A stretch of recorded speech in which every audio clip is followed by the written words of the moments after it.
Assalamualaikum warahmatullahi wabarakatuh.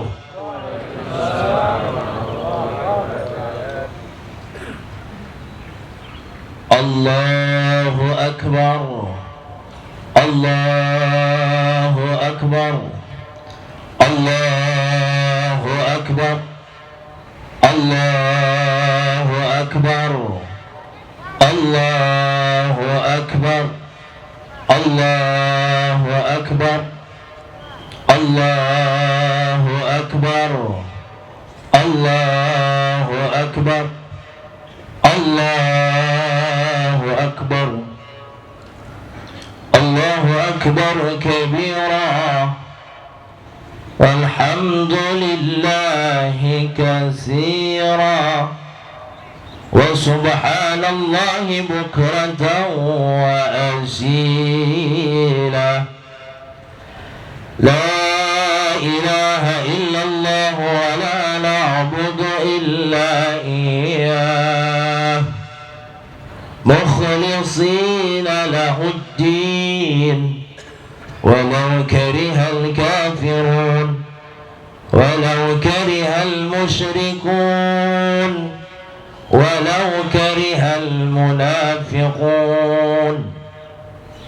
La ilaha illallah wahdah sadaqa wa'dah wa nasara 'abdah wa a'azza jundahu wa hazama al-ahzaba wahdah.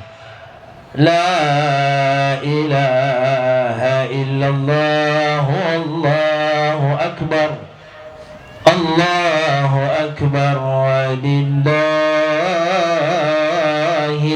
hamd. Alhamdulillahi al-malikil qahhar, ahmaduhu subhanahu wa ta'ala ala ni'amin tatawala kal amtar, wa ashkuruhu ala mutaradifi fadlihi al-midrar. Ashhadu an la ilaha illallah wahdah la syarika lahu syahadatan tunji qailaha minan nar, wa ashhadu anna Muhammadan abduhu wa rasuluh an-nabiyil mukhtar. Allahumma salli ala nuril anwar wa sirril asrar wa tiryaqil aghwal wa miftahi babil yasar Sayyidina Muhammadin al-Mukhtar Sayyidil khalaiqi wal bashar. Wa qala ta'ala fil anbiya, inna a'tainakal kautsar fasalli li rabbika wanhar, fasalli li rabbika wanhar, fasalli li rabbika wanhar, inna syani'aka huwal abtar. Wa ya ayyuhal a'izza, usikum ibadallah wa nafsi bitaqwallah. Wa qala ta'ala, ya ayyuhalladzina amanu ittaqullah haqqa tuqatih wa la tamutunna illa wa antum muslimun. Sadaqallahul azim wa sadaqa rasuluhun nabiyul karim wa nahnu ala dhalika minasyahidin wa syakirin walhamdulillahi rabbil alamin. Tiada seuntayan kata yang paling terindah. Semua kita yang hadir di lapangan begitu megah dan luar biasa. Ada yang manajer, ada yang barangkali sebagai direktur, ada sebagai saudagar kaya. Tapi semua kita sujud, semua sama rata di hadapan Allah Subhanahu wa ta'ala. Tidak ada harta, kekuatan, jabatan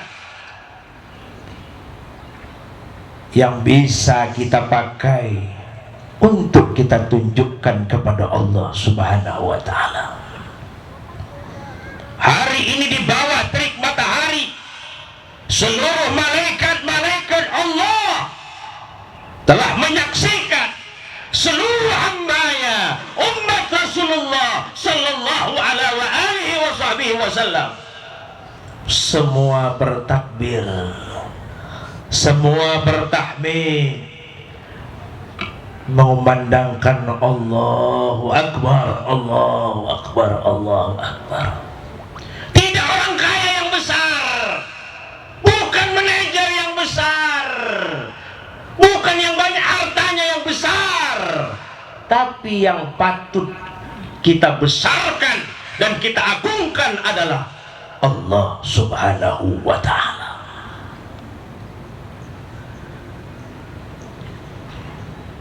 Tapi Allah tidak melihat siapa yang banyak ibadahnya. Allah tidak melihat siapa yang banyak sujudnya. Allah tidak butuh. Allah tidak butuh salat kita. Allah tidak butuh zikir kita.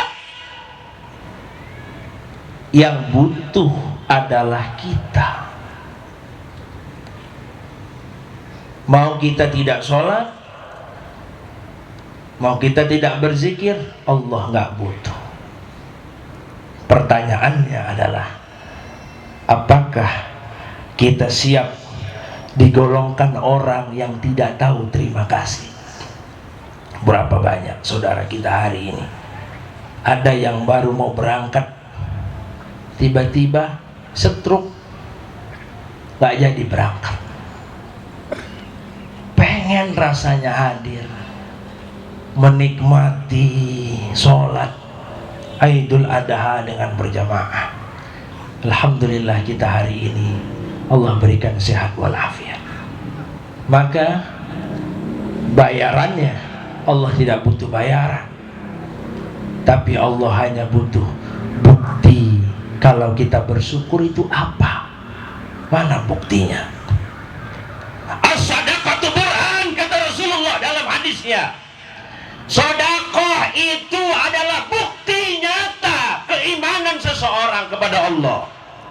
Saya beriman ya Allah, saya ini ikhlas. Oh, saya tidak butuh kau ikhlas, kata Allah. Saya nggak butuh kamu rajin sholat, kamu rajin sedekah, mau sedekahmu segunung, nggak butuh saya. Yang dibutuhkan oleh Allah adalah bagaimana kita bisa menghambakan diri kepada Allah. Berapa banyak yang bersedekah tapi merasa hebat. Aku ini adalah pesedekah hebat. Semakin dia banyak bersedekah, semakin banyak dia beribadah di hadapan Allah, semakin hina dirinya di hadapan Allah Subhanahu wa ta'ala, bukan semakin suci. Mau panjang jubah kita, mau bagus sorban kita, ustadz kita dipanggil, kiai kita dipanggil, ulama besar, jadikan panggilan itu adalah sebuah kehinaan. Anggaplah dirimu semakin hina di hadapan Allah, bukan semakin hebat, bukan semakin merasa bersuci. Inna lillahi wa inna ilaihi raji'un. Dan yang diminta oleh Allah di setiap tahun hari raya Idul Adha bukan sholat kita. Mana buktinya? Sholat dia bagus, sholatnya, tapi tidak ada bukti pengorbanannya kepada Allah. Apa gunanya? Ketika Allah tanya, mana kau betul nggak cinta kepadaku, kata Allah, betul ya Allah. Kau beriman tidak kepadaku? Beriman ya Allah. Tapi kenapa setiap sholat, setiap hari raya Idul Adha, kau tidak pernah berkorban untukku? Kau bohong, munafik kau. Walau karihal munafiqun. Ada yang kita lihat sholatnya biasa, tahajud jarang, duhanya jarang, tapi berkorban setiap tahun 5 ekor sapi, 5 ekor sapi. Ada orang alim, soleh, nggak mau berkorban untuk Allah. Kira-kira mana yang dipandang oleh Allah? Mana yang dipandang oleh Allah? Cinta butuh bukti, Pak. Ketika kita mencintai istri, istriku, abang cinta kepadamu. Kata seorang istri, kalau sekedar cinta, tidak mungkin kita makan cinta abang sampai hari kiamat. Saya butuh bukti. Dia cinta di mulut, tapi dia menyiksa istrinya, menzolimi istrinya. Apakah itu cinta? Cinta kepada Allah, tapi setiap Idul Adha sesuai namanya Aid, kembali Adha. Apa Adha? Kurban. Kembali berkurban. Yang dilihat oleh Allah semua yang hadir di sini adalah apakah kita tahun ini berkorban atau tidak. Masih ada waktu 3 hari lagi kita untuk berkorban. Masya Allah, tabarakallah. Hari ini saudara kita di Makkah Al-Mukarramah sedang bertalbiyah mereka, dan kita bertakbir. Labbaik Allahumma labbaik, labbaik la syarika laka labbaik, innal hamda wan ni'mata lak, wal mulka la syarika lak, innal hamda wan ni'mata lak, wal mulka la syarika lak. Mari kita sama-sama bertalbiyah. Mudah-mudahan yang belum pernah berangkat haji cepat berangkat haji. Yang belum pernah menyapa umrah cepat umrah. Diberikan rezeki oleh Allah dari arah yang tidak disangka-sangka.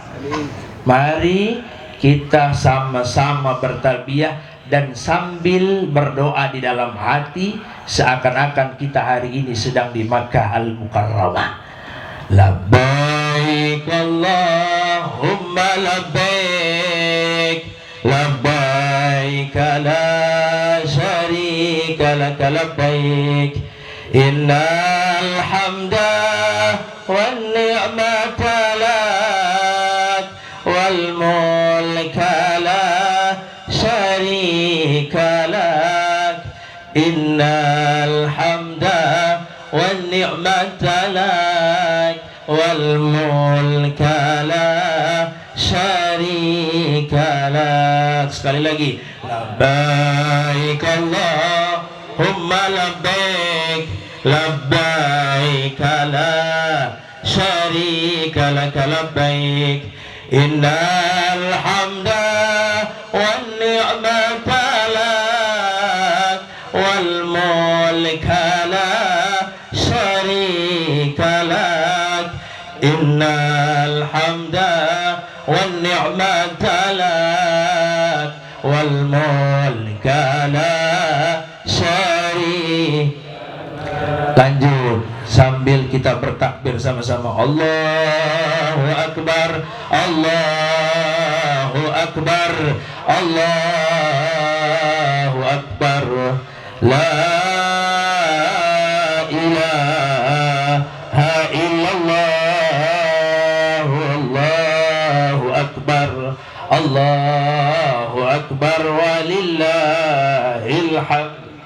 Hadirin sidang salat hari raya Idul Adha yang dimuliakan Allah Subhanahu wa taala. Kalau kita melaksanakan hari raya Idul Adha ini, selalu kita teringat dengan kisah yang sampai hari ini kenapa terjadinya Idul Adha, yaitu kisah Nabi Allah Ibrahim alaihissalam. Dan mudah-mudahan ini menjadi pembahasan kita terakhir insyaallah, bahwa yang kita ambil adalah bagaimana hikmah daripada sejarah Nabi Allah Ibrahim alaihissalam.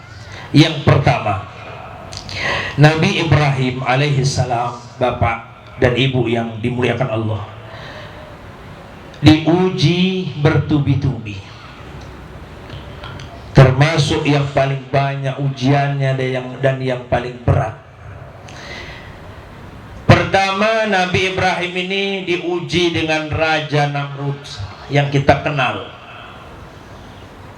Sampai Nabi Ibrahim dibakar hidup-hidup, sehingga Nabi Ibrahim berkata kepada api, "Kuni barda wa salama." Wahai api, aku tetap terus memperjuangkan kalimat la ilaha illallah Muhammadur Rasulullah. Sehingga oleh sebab itu langsunglah air yang tadi panas mendidih menjadi air dingin layaknya seperti es batu. Satu. Yang kedua, Nabi Ibrahim diuji oleh ayahnya yang musyrik, agamanya musyrik. Bagaimana kita punya ayah musyrik. Subhanallah. Nabi Ibrahim diuji lagi ketika berangkat ke Mesir, Babilonia dulu, sekarang disebut Mesir.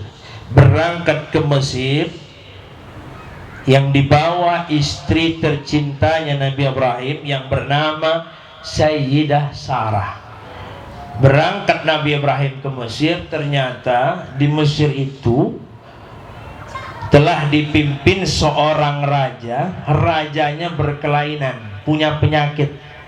Penyakit raja itu, dia tidak suka dengan wanita yang gadis. Raja ini sukanya, demennya sama istri orang. Istri orang. Jadi kalau dia lihat ada istri orang yang cantik, sama si raja itu diminta, "Sini istrimu saya pakai dulu satu malam." Ini penyakitnya raja waktu Nabi Ibrahim datang ke Mesir. Tiba-tiba Nabi Ibrahim mengajak Sayyidah Sarah. Ditanya, "Hei Ibrahim, itu siapa yang ke bawah?" Nabi Ibrahim untungnya sudah tahu raja ini punya penyakit aneh. Akhirnya Nabi Ibrahim berbohong, berdusta di hadapan Allah. Apa kata Nabi Ibrahim? "Raja, yang aku bawa ini adalah saudariku, bukan istri. Saudariku." Ternyata ini yang menyebabkan Nabi Ibrahim tidak bisa diberikan oleh Allah untuk menolong umatnya. Sama ketika Nabi Adam dimintai pertolongan, Nabi Adam, "Tolong berikan umatmu syafaat." Kata Nabi Adam, "Aku nggak bisa." Kenapa? "Aku punya salah memakan buah." Umat Nabi Ibrahim, Nabi Ibrahim, tolong aku." "Tidak bisa aku menolong, karena aku punya salah. Aku pernah berdusta di hadapan Allah." Padahal dustanya Nabi Ibrahim adalah kebaikan untuk menyelamatkan istri. Kalau hari ini terbalik, suami berdusta untuk menyelingkuhi istri. Betul tidak Pak? Tapi Nabi Ibrahim untuk menyelamatkan istri. Itu pun Nabi Ibrahim merasa hina di hadapan Allah. Begitu Nabi Ibrahim alaihissalam merantau ke Mesir bersama istrinya Sayyidah Sarah, apa yang terjadi? Nabi Ibrahim berusia 80 tahun. Sarah berusia 60 tahun nggak punya anak. Hampir 60 berarti nggak punya anak selama 60 tahun, nggak punya anak, Bang. Wahai suamiku, kata Sarah, ada apa istriku? Aku izinkan engkau untuk menikah lagi. Kalau kita diizinkan istri kita, suamiku boleh aku izinkan kau nikah. Bukan satu yang dinikahi, 10 biji. Nabi Ibrahim, baiklah, kalau begitu perintahmu Sayyidah Sarah, aku akan menikah. Kau nikahilah Hajar, pembantu yang dikasih raja. Jadi raja itu memberikan pembantu kepada Sayyidah Sarah. Nama pembantunya adalah Sayyidah Hajar. Nikahilah Hajar. Begitu dinikahi oleh Nabi Ibrahim alaihissalam, apa yang terjadi? Nggak lama kemudian Sayyidah Hajar hamil, Pak. Hamil. Terjadilah kecemburuan sosial. Sarah cemburu dengan Hajar. Cemburu. Loh, kok bisa Hajar ini langsung hamil? Aku 60 tahun nggak hamil-hamil. Cemburu. Akibat kecemburuannya, akhirnya Sayyidah Hajar merantau lagi. Yang disebut tempatnya adalah di Makkah, atau kita sebutnya di Makkatil Mukarramah. Merantau itu yang sampai hari ini orang-orang saudara kita yang sedang haji, itulah yang disebut dengan antara Safa dan Marwah. Diantar oleh Nabi Ibrahim naik kuda. Begitu sudah diantar, Nabi Ibrahim bila kalam wa bila salam, nggak pakai kalam, nggak pakai salam, diam aja Nabi Ibrahim. Sampai heran ini Sayyidah Hajar, ini kenapa suamiku kok diam saja? Aku ditinggal di sini sendirian. Tempatnya sepi, Pak. Belum ada siapa-siapa. Hutan. Lembahnya kering kerontang. Aduh. Pokoknya sepi lah. Ditinggal. Nggak pakai ngomong, nggak pakai salam. Ditanya oleh Hajar, wahai suamiku, Ibrahim, wahai suamiku, kenapa kau tinggal kami, aku dan anakku? Dalam riwayat memang ada dua pendapat. Ada yang mengatakan pada waktu itu Hajar belum melahirkan, tapi banyak riwayat mengatakan pada waktu itu Hajar sudah melahirkan. Akhirnya Sayyidah Hajar ditemani oleh anaknya berdua di lembah kerontang tadi. Tinggal, wahai suamiku, apakah ini perintah Allah? Nabi Ibrahim hanya ditinggal berduaan. Begitu ditinggal, haus, Hajar haus, dan anaknya mau dikasih minum. Akhirnya bolak-balik 7 kali antara Safa dan Marwah. Bolak-balik. Tiba-tiba keluar air dari kakinya. Siapa nama anak Hajar? Ismail alaihissalam. Nabi Ismail yang hari ini setiap tahun kita rayakan, namanya Idul Adha. Keluar air. Apa kata Hajar? Zam-zam, zam-zam, zam-zam. Apa arti zam-zam? Berkumpullah air, berkumpullah air, berkumpullah. Karena di Mekah itu, Pak, itu tanahnya tandus, air susah, Pak. Begitu muncul mata air Zam-Zam ini, orang-orang sekitar dari Yaman, dari Bahrain, semua datang ke situ, membuat rumah, berdiam diri. Mereka tinggal di situ karena ada air. Akhirnya ramailah, Pak. Ramailah, dan adalah teman daripada Sayyidah Hajar. Ini sejarah awal air Zam-Zam. Sampai hari ini air Zam-Zam itu nggak ada habisnya. Cuman kabarnya pemerintah kita sudah tidak lagi membolehkan orang yang pulang haji bawa Zam-Zam banyak-banyak. Bahkan kalau ketahuan bisa dipulangkan lagi. Jadi beli zam-zamnya yang dekat Selipi, namanya Pasar Tanah Abang. Makanya bapak beruntung rumahnya dekat Selipi, dekat Tanah Abang. Masya Allah, bersyukur Pak. Jadi nanti beli oleh-olehnya dekat. Kasihan yang orang Medan kayak saya, jauh. Bukan main. Untung punya saudara di Selipi, tinggal minta kirim aja nanti. Begitu kisahnya. Kita singkat kisahnya karena nanti takutnya kita bisa sampai sore Pak ya, walaupun saya lihat ini bapak-bapak nggak ada yang ngantuk, kok semangat semua. Saya pikir udah panas masih semangat ya, luar biasa, hebat. Mudah-mudahan semuanya insya Allah menjadi orang-orang soleh. Amin. Nabi Ismail sudah besar. Nabi Ismail alaihissalam dinikahkan. Barulah dari pernikahan Nabi Ismail udah besar nih Pak. Oh, tapi sebelum besar ternyata Nabi Ismail itu di kala kecilnya ayahnya dapat wahyu dari Allah. Dapat wahyu dari Allah.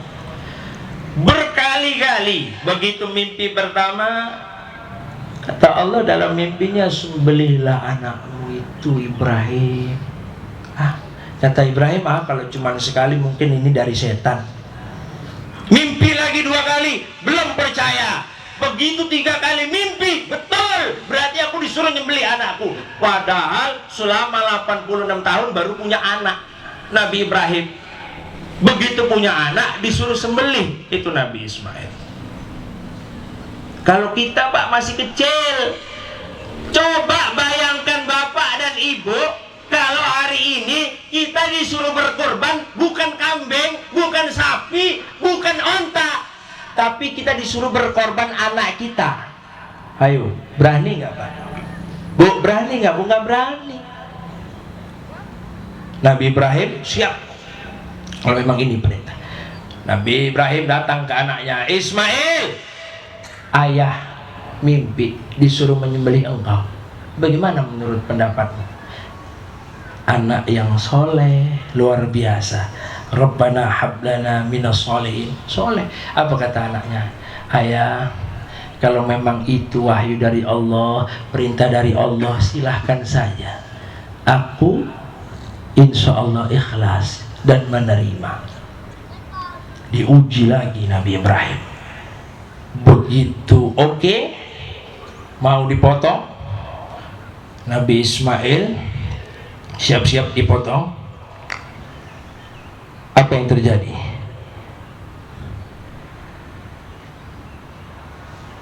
Yang diminta oleh Ismail sebelum dipotong, ayah, boleh nggak aku berpesan terakhir buat ibunda?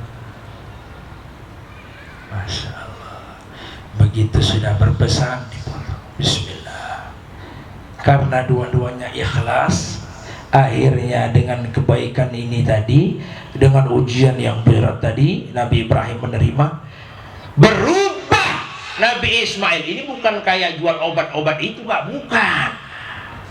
Berubah langsung Nabi Ismail menjadi seekor kibas. Kenapa? Karena keikhlasan. Jadi ternyata hikmah dari sini, Allah itu Pak memberikan kejutan itu bukan di awal, tapi di akhir. Udah kita nanti miskin, rumah terbakar misalnya, mobil sudah habis, makan sudah tidak bisa, diuji oleh Allah. Ini orang sabar nggak? Ini orang ikhlas ya. Kalau dia sabar, dia ikhlas, maka Allah akan berikan kekayaan dengan sekejap mata. Kun fayakun. Tapi kan kita berat Pak. Kita baru diuji dikit aja hilang mobil, waduh, berat. Nabi Ismail mau kehilangan anak nggak berat, tiba-tiba diganti dengan seekor kibas. Alhamdulillah, dengan berkat hikmah tragedi tersebut, kisah tersebut, hari ini kita berkurban sapi. Subhanallah. Jadi sapi itu, kambing itu diciptakan oleh Allah bukan sekedar hewan. Ibu, bagaimana kita bisa mengambil kebaikan? Insya Allah bisa membuktikan kalau kita adalah cinta kepada Allah Subhanahu wa ta'ala. Allah berfirman, la yanalallah luhumuha wala dima'uha walakin yanaluhut taqwa. Tidak akan sampai kepada Allah darahnya, dagingnya, yang sampai adalah ketakwaan kita. Jadi untuk kita ini tahu, Pak, kita ini termasuk orang bertakwa apa belum? Itu gampang caranya. Tahun ini kita udah berkorban belum sama Allah? Kalau belum bisa berkorban, takwanya belum ada. Tapi kalau sudah berkorban, wah, bahkan dia punya prinsip mulai tahun ini, wah, saya, kata Ustadz Ihsan waktu khotib itu, saya disuruh berkorban. Mulai hari ini dia berniat. Dia bilang ke DKM, Pak DKM, saya akan berkorban di Al-Muhajirin Selipi sebanyak 5 ekor sapi. Luar biasa. Bukan main. Berarti dia pulang dari sini, iman dan takwanya bertambah. Ngomong aja dulu. Kita aja, alah, baru dimintain 2.300.000, 3.500.000, 7 orang itu udah, aduh, itu aja udah berat banget. Boro-boro 5 sapi. Masya Allah. Nanti mudah-mudahan Pak DKM, insya Allah habis Idul Adha ini belum pernah ada seorang khotib yang berani, ya, yang berani memerintahkan untuk berkorban 5 sapi. Saya sendiri juga belum berani, Pak. Oh, tapi seorang penceramah yang hebat itu adalah bukan dianya, bagaimana dia bisa mengajak orang lebih baik dari dirinya, kan begitu, Pak. Insya Allah. Setuju? 5 ekor sapi. Tadi baru berapa sapi? 9, tapi udah alhamdulillah, Pak. Subhanallah, di masa pandemi 9 sapi. Mudah-mudahan kita doakan orang yang berkorban, insya Allah rezekinya diganti Allah Subhanahu wa ta'ala. Alhamdulillah. Oke, Pak. Jadi itu. Terakhir, Allah berfirman kembali, wa qul i'malu fasayarallahu 'amalakum wa rasulul mu'min. Berusaha dan bekerja karena Allah semata-mata akan kita kembalikan kepada Allah Subhanahu wa ta'ala, wa rasuluhu wal mu'minun, serta orang yang beriman. Yang dinilai adalah bukan imannya tapi amalnya. Orang beriman tidak ada amal, bohong. Orang beramal nggak punya iman, seperti orang Yahudi, orang Nasrani nggak punya iman tapi beramal, sayang, sia-sia. Yang penting adalah beriman dan berbukti dengan pengamalan. Insya Allah kita semua orang beriman, amin. Insya Allah kita semua orang bertakwa, amin. Dan kita buktikan dengan kita selalu meningkatkan hewan kurban setiap tahun, amin. Allahumma amin. Ini saja yang bisa saya sampaikan, Pak. Mohon maaf kalau ada kata-kata yang kasar, kata-kata yang keras, karena memang saya orang Medan, nggak jauh beda lah sama Ustadz Abdul Somad. Cuma hanya yang sama bahasanya. Kalau ilmunya jauh, Pak. Ilmu saya hanya sekecil pasir di lautan, belum kelihatan. Maka kalau ada kesalahan Bapak dan Ibu, mohon kiranya dimaafkan. Sebelum saya tutup, mari sama-sama kita keluarkan suara kita, angkat suara kita, anggap kita hari ini hidup terakhir untuk sama-sama bertakbir, goyangkan lapangan ini dengan takbir kita. Allahu Akbar, Allahu Akbar, Allahu Akbar, la